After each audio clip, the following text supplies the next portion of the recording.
Le réseau des chambres de métiers et de l'artisanat, artisans de la nouvelle économie, présente Sud Radio C'est ça la France, Nathalie Schrengerma. Bonjour à toutes et à tous, bienvenue dans C'est ça la France et quel bonheur de vous retrouver tous les dimanches à 13h30 pour vous faire découvrir ces Français qui innovent. Et dans un monde où le respect de l'écologie prend une place de plus en plus importante, il est primordial de se questionner sur notre mode de consommation pour que celui-ci devienne plus durable et moins polluant. Justement, on partira en Bretagne à la découverte d'une entreprise qui a repensé un produit de notre quotidien pour le rendre durable et écologique. Et nous irons également à Clermont-Ferrand rencontrer une entrepreneur qui a fait le pari des soins 100% naturels à partir de jus de fruits et de légumes. Elle souhaite réinventer la cosmétique éthique et durable. Mais tout de suite, direction la Bretagne. Sud Radio C'est ça la France. Pour rencontrer ces entrepreneurs qui sont convaincus par la nécessité de réduire le volume de déchets et ils ont su donner vie à un objet que vous utilisez très régulièrement, si ce n'est pas tous les jours. Merci d'être au micro de Sud Radio, Briac-Prévot. Bonjour. Oui, bonjour à tous. Vous êtes le co-créateur de l'Escurette. Alors expliquez-nous justement, parce qu'au sein de notre maison, et plus précisément dans notre salle de bain, nous pouvons modifier nos comportements pour avoir un impact positif sur notre planète. Oui, tout à fait. Nous, le déclic, en fait, c'est la loi anti-plastique, la fin des cotons-tiges. On en a parlé en 2019-2020 et on s'est rendu compte qu'on était nombreux, on est environ 7 sur 10 à utiliser les cotons-tiges. Ouais. Alors, le coton-tige, déjà, c'est le top 10 des déchets marins. Nous, on est en Bretagne, la mer, c'est un peu notre ADN, donc on est sensible à l'écologie. Et puis, au-delà de ça, c'est pas bon pour nos oreilles. Et là, je vous apprends rien, ça fait longtemps qu'on nous alerte sur le fait que le coton-tige, ça soit pas recommandé ni adapté pour les oreilles. C'est comme ça que vous avez eu l'idée de créer l'Escurette. Alors, c'est une forme très particulière. Est-ce que vous pouvez nous la décrire pour nos auditeurs ? Bien sûr. Alors, l'escurette, déjà, on n'a rien inventé. Le cure-oreille existe depuis la nuit des temps. De tombe des Égyptiens, on en trouve déjà trace, c'est vous dire. Nous, le modèle qu'on refabrique, c'est le modèle historique, le modèle que j'ai connu, moi, durant mon enfance, parce que ça se voit pas à la radio, mais j'ai les cheveux blancs. Et quand j'étais enfant, les cotons-tiges n'existaient pas. Et on se lavait déjà les oreilles. Eh bien, à la maison, on avait ce qu'on appelle un cure-oreille. Donc, ce design un peu particulier, cette forme un peu de pelle, enfin, je sais pas comment le dire, ça existe depuis toujours, quoi. Alors oui, sous le modèle qu'on fabrique, ça existe depuis une centaine d'années. Le modèle historique, le modèle de mes parents qu'on trouve encore en pharmacie, a souvent un petit manche en plastique. C'est fabriqué au bout du monde et bien l'idée c'était de le refabriquer chez nous et loi anti-plastique, eh bien quand on peut faire autrement, nous on a une tournerie d'art et on fait les manches et les capuchons de notre cure-oreille en bois. Et la partie qui va dans l'oreille, c'est une petite pelle métallique en inox médical. Comme ça, je dirais que c'est hygiénique, ça se nettoie, se désinfecte, et surtout, ça en fait un petit accessoire réutilisable. Donc, c'est fabriqué de manière artisanale, c'est fait à la main. À partir de quelle essence de bois ? Alors, on travaille du bois de charme, du bois français. Et après, un peu chacun le sien dans la salle de bain, on a fait différentes couleurs. Donc le bois, on le teinte avec des pigments naturels et on a une cire végétale de protection en finition. Vous l'avez rappelé, le conduit auditif, c'est une zone du corps qui demande beaucoup de soins, beaucoup de précautions. Donc c'est vrai qu'on a tendance avec un coton-tige, alors au-delà de polluer, on peut se faire des bouchons dans l'oreille. Donc là, comment ça fonctionne ? C'est-à-dire qu'on va retirer, c'est ça, l'excès de cérumen. Expliquez-nous justement comment on l'utilise. Oui, alors c'est vrai que son oreille, on connaît mal son oreille. Déjà, le premier point, c'est que le cérumen protège l'oreille. Le cérumen, ça tapisse le conduit auditif, c'est le filtre aux poussières, aux microbes, aux insectes, aux bactéries. Donc si ça protège, moi j'ai tendance à dire qu'on va le laisser. En revanche, ce qu'on va enlever, c'est l'excès de cérumen. Vous savez ce qui se trouve juste à l'entrée de l'oreille. Ouais. Il ne faut pas chercher à trop nettoyer une oreille, c'est au contraire, même on l'agresse de cette façon. Oui, à la limite, une oreille trop propre, ça serait une oreille fragilisée. Ouais. On peut prendre l'exemple des gens qui font de natation intensive. Ils vont mettre des protections auditives, des bouchons d'oreille, parce qu'une oreille qui serait sans cérumen, on parlerait d'otite, d'irritation, d'inflammation. La nature est bien faite, hein, le cérumen a une fonction protectrice. Donc, dans l'idée, on enlève l'excès de cérumen, ce qui se trouve juste à l'entrée de l'oreille. Le meilleur moment, ça va être après le shampoing. Après le shampoing, il y a toujours un peu d'eau qui rentre dans les oreilles. Ça ramollit le cérumen.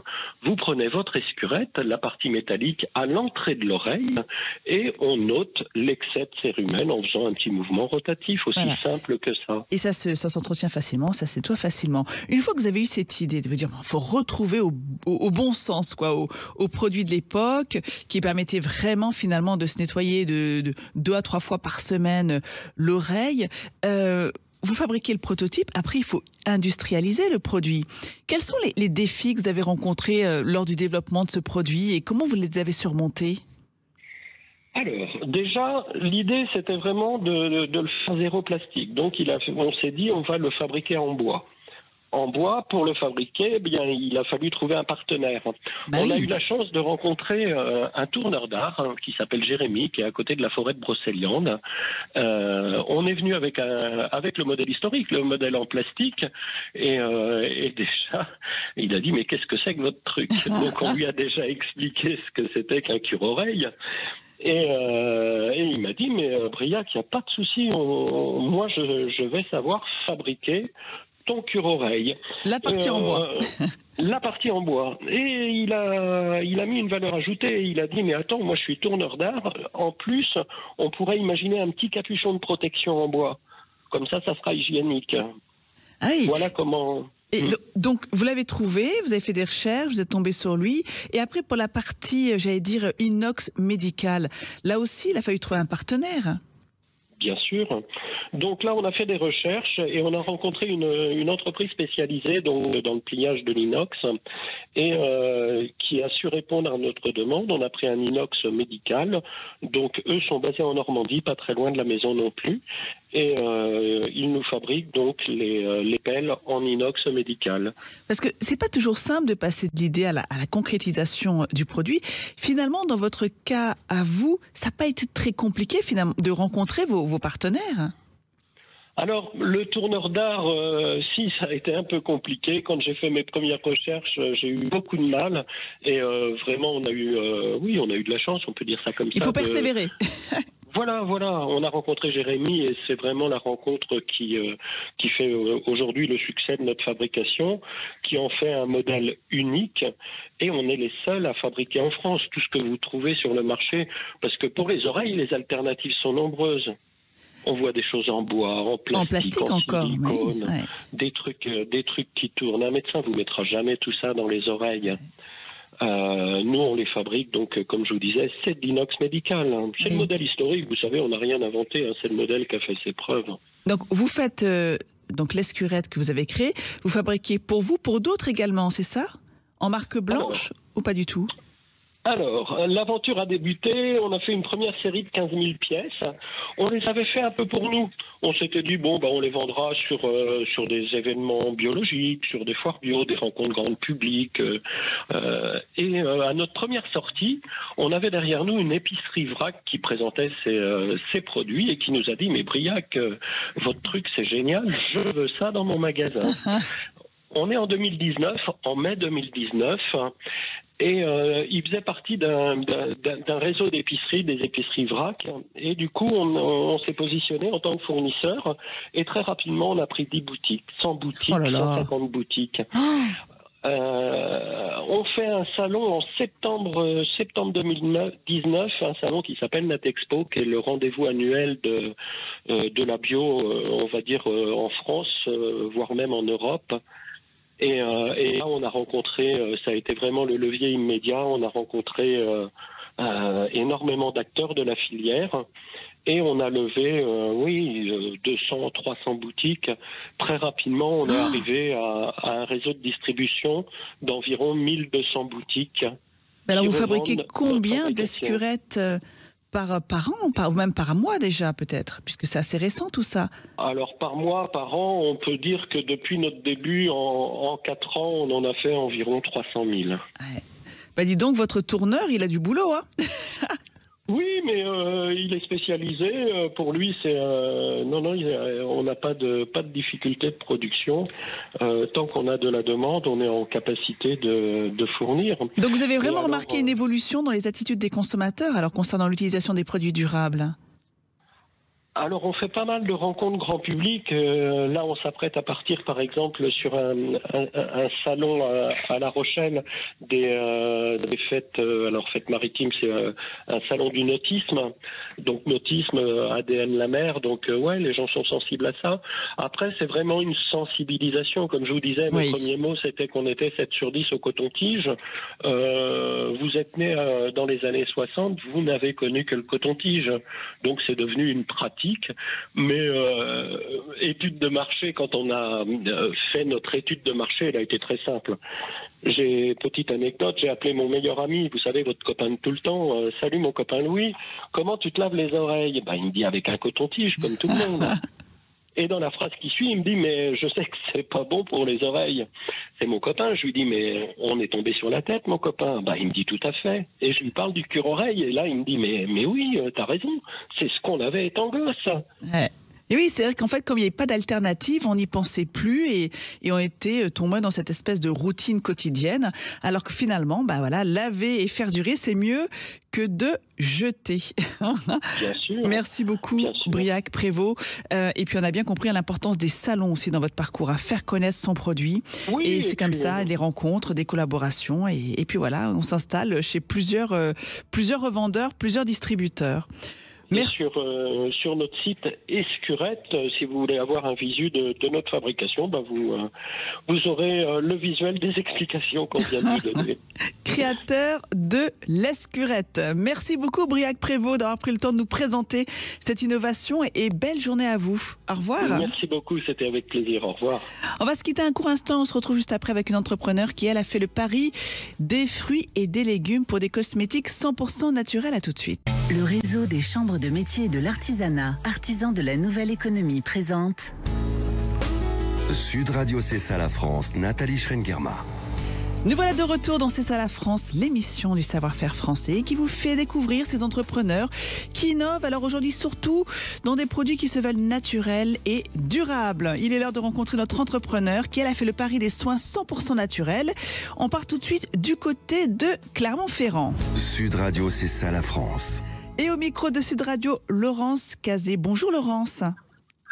Oui, bonjour Nathalie, bonjour à tous. Cofondatrice de Auré, cette marque de cosmétiques 100% naturelle à partir de jus de fruits, à partir de jus de légumes. Vous avez souhaité, Laurence, finalement réinventer cette cosmétique éthique et durable. Oui, tout à fait. En fait, ce qui nous importait, c'était de donner du sens à la cosmétique. Aujourd'hui, plus de 80% des consommateurs ne font plus confiance aux grandes marques de cosmétiques, avec toutes ces controverses sur les ingrédients, sur la santé, l'impact sur la planète, avec les plastiques. Et on s'est dit que, inspiré de l'alimentaire, parce qu'on n'imaginerait pas aujourd'hui manger tous les jours des boîtes de conserve. On sait que le frais, le local, le saison est bien meilleur pour nous, pour la santé, pour la planète. Eh bien, on s'est dit, réinventons ces cosmétiques pour être à la fois naturels et surtout frais de saison. Et c'est comme ça que nous avons lancé nos produits Auré. Alors, je rappelle que vous avez travaillé pendant une vingtaine d'années, c'est ça, dans la cosmétique, dans la recherche. Donc, c'est un secteur que vous connaissez bien. Quelles sont justement ces principales différences entre les cosmétiques frais et ceux que l'on trouve un peu plus traditionnels dans la grande distribution? C'est conservateur, c'est ce que vous venez de dire. C'est vraiment vous, votre objectif, c'est de proposer du frais. Oui, exactement. C'est-à-dire que grâce à mon expérience, plus de 23 ans dans un grand groupe et maintenant 30 ans dans la beauté, je me suis projetée sur qu'est-ce qu'on peut faire deux différents et, comme je vous disais, inspirés de l'alimentaire. Et effectivement, la grande différence avec des cosmétiques traditionnels, c'est que ils sont frais et de saison. Hein, ça n'existe pas, et même en alimentaire, ça n'existe pas, puisque quand on mange un yaourt qui est la définition du frais, en décembre, on trouve des fraises. Ouais, et bien nous, sûr. Les fraises, on les trouve dans les cosmétiques qu'entre le mois de juin et le mois d'août, en fait. Hein. Et dans notre gamme détox, sur lequel on met effectivement de la fraise et de la tomate, on a en ce moment de la prune, de la pomme, et au fil des saisons, le pamplemousse cet hiver, donc au fil des saisons, on va changer les ingrédients, les fruits frais, pour les remplacer par ceux qui sont adaptés, et en garantissant pour les consommateurs la même efficacité, puisque on remplace l'eau distillée qui est dans tous les cosmétiques classiques par des jus frais actifs. Donc ça, c'est la première grande différence. La deuxième, c'est que tous nos produits sont 100% d'origine naturelle. Il n'y a pas de pétrochimie à l'intérieur, donc il n'y a pas d'ingrédients qui ne sont pas d'origine renouvelable. Et comme vous le dites, ce sont les conservateurs sont tous issus de la pétrochimie, qui font que nos produits sont conçus, les produits classiques sont conçus pour être gardés. Et quand vous achetez un produit traditionnel, vous avez peut-être la chance de l'avoir entre les mains, mais ça fait plus d'un an qu'il a été fabriqué. Vous, on peut les garder combien de temps, justement, ces produits-là qui sont frais? Il faut les garder d'ailleurs au frigo, pas forcément, et pendant combien de temps? Oui, exactement. Un peu comme ils réagissent un peu comme des fruits et légumes, hein, c'est-à-dire qu'ils ne sont pas sensibles à la chaîne du froid, mais on sait que les nutriments sont préservés plus longtemps si c'est gardé au frais. Et à partir de tous les jours, on reçoit les fruits et légumes qu'on prépare, on presse les jus, on les formule, on les conditionne, et à partir du jour de la fabrication, vous avez une date qu'on appelle une date d'efficacité, hein, pour garantir l'efficacité des produits, qui est entre 3 et 6 mois. Hein. Et nous avons développé des contenants, des petits pots qui correspondent à 1 mois d'utilisation. Comme ça, vous avez toujours une routine fraîche à utiliser à la maison. On entend beaucoup parler dans la cosmétique de collagène, de rétinol. Quels sont justement ces principaux actifs présents dans vos produits qui vont contribuer à l'efficacité dans vos cosmétiques? Comment se comparent-ils ces actifs naturels à ce qu'on voit habituellement, ces produits qui sont très demandés, beaucoup de publicité là-dessus? Ouais. Oui, c'est vrai. Mais en même temps, vous voyez, le rétinol est très controversé parce que pas si bon sur la santé et limité en quantité. Le collagène, finalement, c'est quelque chose d'additionnel qui vient souvent de l'animal, même du poisson, et qui du coup est problématique parce que on apporte des ingrédients supplémentaires qu'on veut injecter dans la peau. Nous, on travaille sur les mécanismes. Donc on sélectionne nos fruits, légumes et fleurs pour leurs nutriments actifs qui vont modifier les mécanismes de la peau. Par exemple, sur l'éclat, la bonne mine, on le cherche surtout en cette saison. Bien, nous, dans notre gamme bonne mine, on cherche des ingrédients avec de la vitamine A, des bêta-carotènes, qui vont stimuler les mécanismes de la peau et qui vont aussi redensifier, redonner de l'éclat, exfolier. Donc en fait, nos produits remettent en marche les mécanismes qui s'affaiblissent petit à petit ou qui ont besoin d'être stimulés. Alors dans votre démarche, ce qui est intéressant, c'est cette volonté de travailler aussi avec des producteurs locaux en Auvergne. Donc il y a aussi ce circuit court qui est très important pour vous. Et exactement. Alors, ce qu'on fait, c'est que malheureusement, on n'a pas en Auvergne tous les fruits et légumes qui nous permettent Oui. de faire nos cosmétiques tout au long de l'année. Donc, bien sûr, les betteraves, les carottes, les pommes, voilà, sont le plus local possible. Mais ce qu'on garantit, c'est qu'on garantit que tous nos fruits et légumes et nos fleurs sont français, hein, bio et de saison. Et donc, on va le plus loin qu'on aille, c'est en Corse ou dans le sud de la France, hein, pour les agrumes, par exemple, en hiver. Il n'y a pas très longtemps, vous avez annoncé une levée de fonds de 330 000 €, c'est ça, réalisée grâce à une plateforme de crowdfunding. Ça aussi, c'est important, j'imagine, puisque le crowdfunding, ça montre aussi l'intérêt qu'il y a porté sur votre produit par les personnes en général, cette envie finalement de redécouvrir une autre façon de se mettre des cosmétiques, d'utiliser les cosmétiques. Oui, tout à fait. On a la chance d'avoir une communauté qui nous soutient depuis le début, hein, et qui grossit tous les jours. Et alors, je ne sais pas si vous l'avez vu, mais on est passé au mois de mars à l'émission Qui veut être mon associé, qui a été un vrai levier, un booster, en notoriété, pour nous. Mais notre modèle, en fait, n'était pas assez rentable pour ces investisseurs classiques. Et en fait, nous, on est persuadés qu'il l'est, et que on est en train de dessiner le chemin de la nouvelle génération de cosmétiques. Et donc, puisque ces investisseurs classiques nous ont pas suivis, on a lancé ce crowdfunding avec notre communauté.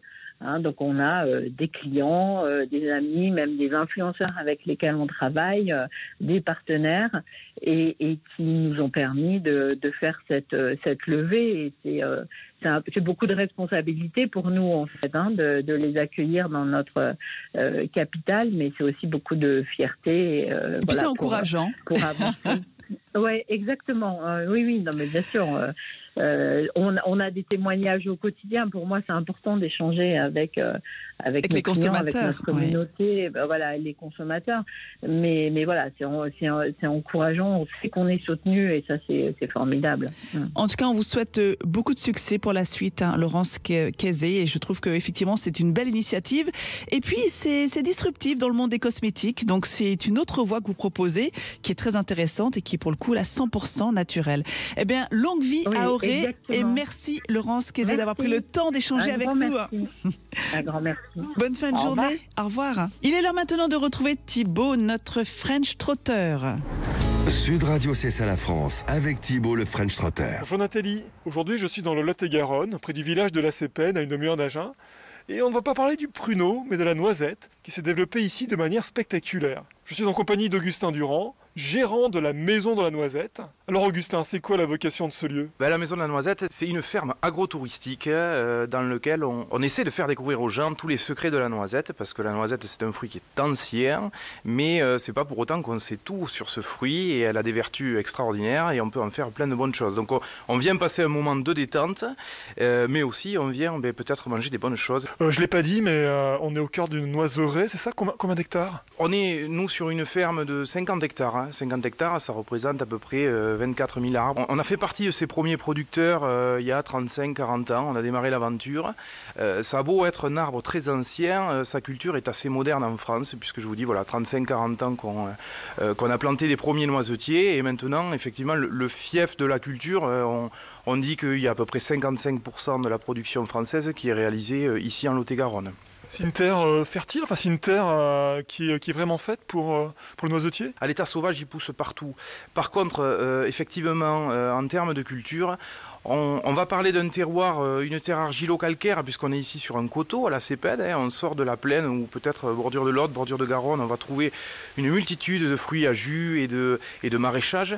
Le coteau, avec cette terre un petit peu particulière, va bien correspondre à sa culture, mais il y a aussi bien sûr le climat qui est un paramètre important. Un été relativement sec et un hiver plutôt doux qui permet une bonne pollinisation. Allez Augustin, on vous suit. Vous allez nous donner un petit aperçu de la visite. Là, on se trouve dans la salle vidéo où on a une vidéo qui va retracer toute la culture de l'arbre, de la plantation jusqu'à la récolte du fruit. Elle se fait en quelle saison la récolte? Fin août jusqu'à octobre. Ensuite, on bascule en passant par le marché, par l'écureuil, la vie de l'écureuil, les petits jeux pour les enfants. On bascule sur la salle du fruit où on va bien mettre en avant toutes les propriétés, les apports nutritionnels de la noisette, parce que sous la coque, il y en a des bonnes choses et c'est bien quand même de les mettre en valeur, surtout à cette période où on essaie de manger sain et de comprendre ce qu'on a dans l'assiette. C'est aussi l'étape où on déguste l'huile et on la teste sur la peau. Donc là, on est dans la salle de transformation. On explique donc les éléments, on va dire, de base de nos produits, à savoir la torréfaction, l'émondage, le concassage, le tamisage, le broyage, le pressage, on reparle un petit peu de l'huile. Et donc, on va retrouver le process pour arriver à de la farine de noisette, à des éclats, au pralin de noisette ou encore à de la poudre déshuilée. Merci Augustin. Alors si les auditeurs veulent faire la visite à leur tour, tous les renseignements sont sur la maison de la noisette, toutattaché.fr. Et je précise que la visite se termine par une dégustation. Nathalie, je vous dis à la semaine prochaine pour une autre découverte. Merci Thibaut, on se retrouve la semaine prochaine pour une nouvelle découverte. Merci à vous chers auditeurs, bon dimanche à tous et rendez-vous la semaine prochaine, même jour, même heure et même radio et surtout d'ici là, portez-vous bien. Le réseau des chambres de métiers et de l'artisanat, chaque jour aux côtés des artisans, vous a présenté Sud Radio, c'est ça la France.